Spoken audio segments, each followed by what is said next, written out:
మచిలీపట్నం పోర్టును మొదటి దశలో దాదాపు 2000 ఎకరాల విస్తీర్ణంలో నిర్మిస్తున్నారు. ఇందులో ఓడరేవుకు సంబంధించిన ప్రధాన నిర్మాణాలు 1700 ఎకరాల్లో చురుగ్గా జరుగుతున్నాయి. మరో 234 ఎకరాల్లో ఇతర మౌలిక వసతులు పనులు చేపట్టారు. ఎగుమతుల దిగుమతుల సామర్థ్యంలో కూడా ఈ పోర్టు పెద్దది. ఇక్కడి నుంచి తొలి దశలో ఏడాదికి 35 మిలియన్ టన్నుల సరుకులు ఎగుమతి దిగుమతి అవుతాయి. ఇక్కడికొచ్చే ఓడ సామర్థ్యం 80,000 టన్నుల వరకు ఉంటుంది.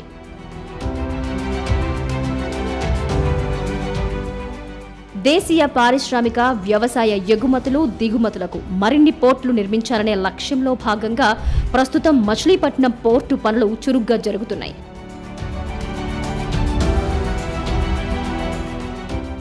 ఆంధ్రప్రదేశ్లో మచిలీపట్నం, రామాయపట్నం, మూలపేట పోర్టుల నిర్మాణం ప్రభుత్వం చేపట్టింది. ఆ అన్ని పోర్టులను పరిశీలిస్తే మచిలీపట్నం పెద్దది కానుంది.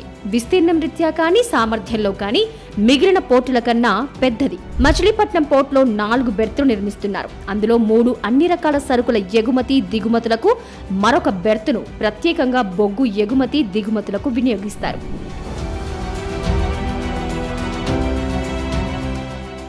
ఇక్కడ బెర్తులు సముద్ర తీరానికి సమాంతరంగా నిర్మితమవుతున్నాయి. సముద్రం వైపుకు అంటే తూర్పు దిశగా 2 బెర్తులు, తీరం వైపుకు అంటే పశ్చిమ దిశగా మరో 2 బెర్తుల పనులు చేపట్టారు. ఈ ఓడరేవులో బెర్తులు ప్రత్యేకమైనవి. బెర్తులను డయాఫ్రమ్ బాల్తో నిర్మించే పనులు ప్రస్తుతం చురుగ్గా జరుగుతున్నాయి. ఇందుకోసం 65,000 మెట్రిక్ టన్నుల సిమెంట్, కాంక్రీట్, స్టీల్ వినియోగిస్తున్నారు. అదేవిధంగా 2 లక్షల ఘనపు మీటర్ల మేర గోడలు, ఇతర నిర్మాణాలు చేపట్టారు. ఇక్కడ బెర్తుల పొడవు 1200 మీటర్లుంటుంది. అంటే కిలోమీటరు పొడవు కన్నా ఎక్కువే. ఈ మచిలీపట్నం ఓడరేవుకు వచ్చేసరికి డయాఫ్రమ్ వాల్ ఉంటుంది. ఇది బెర్తుకు సమాంతరంగా నిలువుగా గోడలాగా పైకి కనిపిస్తుంటుంది. సముద్రపు నీటి నుంచి ఓడరేవుకు రక్షణ ఇస్తుంది. ఈ డీ వాల్ పూర్తిగా బెర్తును పటిష్టంగా ఉంచుతుంది. ఓడలు దానికి ఆనుకుని బెర్తులో ఉంటాయి. ఓడలు వచ్చేందుకు సముద్రం దిగువన భూమి నుంచి 17 మీటర్ల లోతుకి ఒక కాలువ వంటి దాన్ని తవ్వుతున్నారు.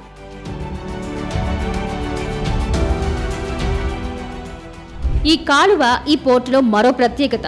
అందుకోసం దాదాపు 1/2 కిలోమీటర్ వెడల్పున 13 కిలోమీటర్ల పొడవున అప్రోచ్ ఛానల్ను తవ్వుతున్నారు. సముద్రం నుంచి వచ్చే ఓడలు అప్రోచ్ ఛానల్ మీదుగా తీరానికి వచ్చిన తరువాత పోర్టునకు దక్షిణం వైపు మలుపు తిరుగుతుంది.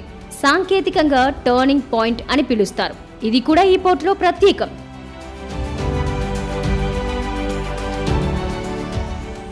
ఓడల బెర్తులకు వచ్చి వెళ్లే మార్గమైన అప్రోచ్ ఛానల్ కు రక్షణగా 2 వైపులా బ్రేక్ వాటర్స్ చేపట్టారు.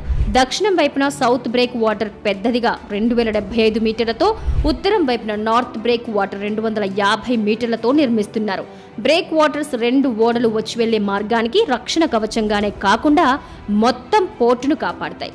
ఈ పనులు త్వరలో పూర్తి కానున్నాయి.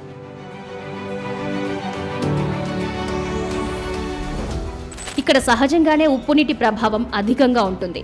అందువల్ల ఈ ప్రాంతాన్ని నిర్మాణ పనులకు అనుకూలంగా పటిష్టపరిచారు. ఇందుకోసం 60 లక్షల ఘనపు మీటర్ల మేర ఇసుక, మట్టిని తొలగించి దాని స్థానంలో పటిష్టత కోసం మట్టి, కంకర, ఇసుక వేసి పటిష్టపరిచారు. భూమిని పటిష్టపరచడానికి 1,08,00,000 మీటర్ల వర్టికల్ డ్రైన్స్ ను భూమి లోపలికి దింపారు.